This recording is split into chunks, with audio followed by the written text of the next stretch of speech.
again to CatX TV. This is Frank Fortunato. It's Tuesday, September 15th. We're here in Monte Carlo with Tom Bolt, the performance director at Lloyd's. Tom, good to see you again. It's good to see you, Frank. Now that we've gotten that formality out of the way, Tom was he made some news earlier. The Insurance Insider reported on a story that came from an interview they must have had with you talking about cyber risk. And cyber risk, as we know, is something that Lloyd's has been focusing on, probably at the forefront of anybody else, but still perhaps moving slowly. I think there's a recognition that everybody has that cyber exposure is potentially massive. And one of the analogies Tom began to draw was the casualty exposure of this and the long-term tail regarding cyber.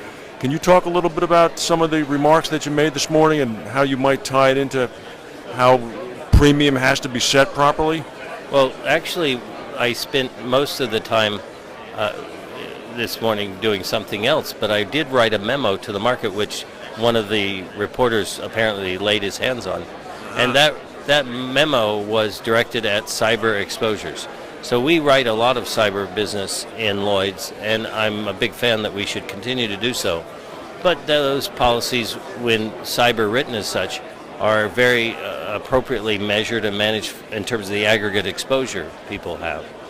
Now, what concerns me is not cyber written as such, or even cyber where excluded, but where the policy is silent and doesn't really speak to it, and trying to figure out what our sort of unknown aggregation is relative to that.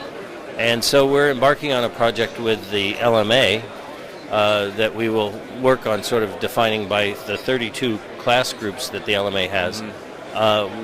What exactly do we mean when we say aggregate and try to determine aggregate exposure on cyber for cyber attacks by class? And a different response will be appropriate for each different class. When we come up with that aggregate, we'll then communicate it to the syndicates, but more importantly, that same 32 group working with our department will go through and try and figure out what our best guess with today's information is of PMLs for that exposure. So what we have within the class in terms of how we should think about systemic risk and the aggregates that could be exposed to that. And there's also a cross-class systemic risk, but we'll do most of the work on that. And by the end of March next year, the boards of directors of each of the syndicates will send us what their risk appetite is, and also they'll send us what they think their current estimate of aggregate exposure to cyber is, and we'll collate that for the whole market. And you know, the good news is there haven't been that many cyber attacks that span across markets, but if you would go to the Lloyd's website and look at our recent study on the business blackout, it's called, right.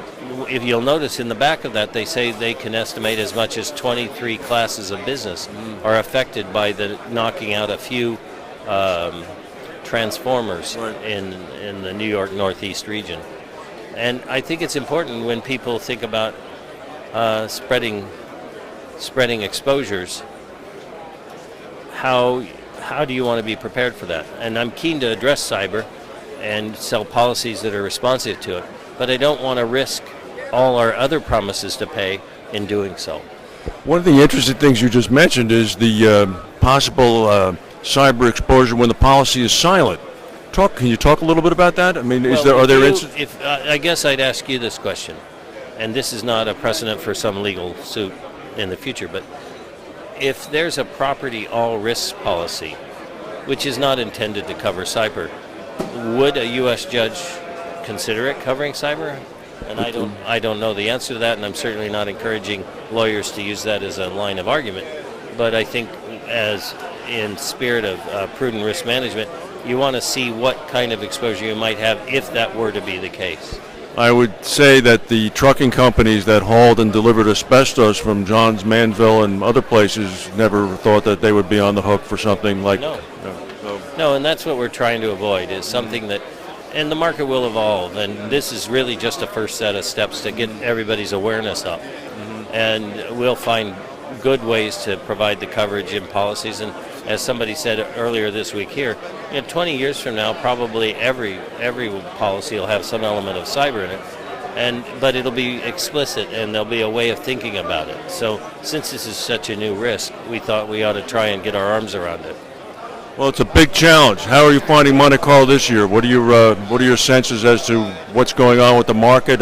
Barclays said this morning that it's going to take several $100 billion hits in order to, in the same underwriting year, to begin to move the rates in the opposite direction. But I'm not even sure that would, because there's a lot of capital in the business, and so we could absorb some very material losses. What will change the market is if your perception of loss is challenged by the event. So I'd refer to it as a galvanizing event that would force the market to behave differently, would be something like the World Trade Center, where one, it was a terrorist event, two, people didn't fully appreciate how many lines of business would be involved in that.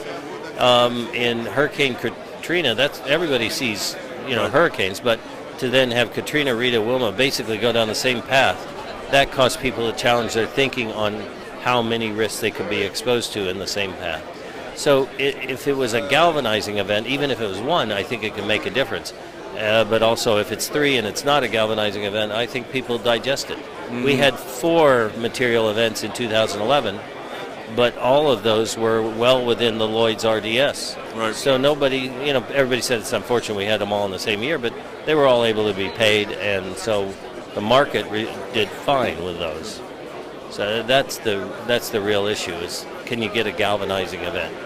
And one final question, what do you hear about the initiative coming from Downing Street to turn the city into a hub for ILS and alternative capital vehicles?